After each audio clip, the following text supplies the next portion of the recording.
చాలా గోతులుగా నడవలేక అసలు ఎంత చాలా ఇబ్బంది.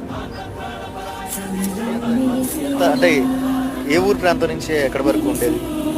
కంకిపాటి నుంచి రొయ్యూరు రావడానికి మామూలుగా కాదు. నేను వచ్చి 20 సంవత్సరాలు అవుతుంది రొయ్యూరు. మేము నడవలేకపోయాము. ఇవాళ వస్తున్నామంటే పవన్ కళ్యాణ్ గారు ఆయన అంటే ఎంత ఇష్టం అంటే నేను ఎక్కడ మీటింగ్ జరిగితే అక్కడికి వెళ్ళాను. ఎందుకంత ఇబ్బంది, ఎందుకు ఏడుస్తున్నారు అంత? ఎందుకంటే ఆయన అంటే అంత ఇష్టం, ఇంతప్పటి నుంచి ఆయన అంటే అంత ఇష్టం. పనులు చేస్తున్నారని నమ్మకాన్ని ఏర్పడింది. చాలా బాగా చేస్తున్నారు. అంత నమ్మకం ఉండబట్టే మేము అందరం రాగలిగాము. నేను ఇప్పుడు ఇక్కడ ఉండకపోయినా సరే ఇక్కడ కావాలని వచ్చాను. అందరూ ఎమోషనల్ అవుతున్నారు. అంటే ఈ రోడ్డు వేయడం వల్ల చాలా మంది ఆడవాళ్ళకి చాలా ఆనందంగా చూస్తున్నాం. అంత అవసరం ఈ రోడ్డు ఇటుపక్క మరి కావాలి కదండి. మేము కంకిపాడి నుంచి రొయ్యూరు రావాలంటే నడువులు కుదులు పడిపోయాం అనమాట. మేము రాలేకపోయాం, చాలా ఇబ్బంది పడ్డాం అనమాట. ఎంత ఇబ్బంది పడ్డామంటే ఆడవాళ్ళు చెప్పే కాదు.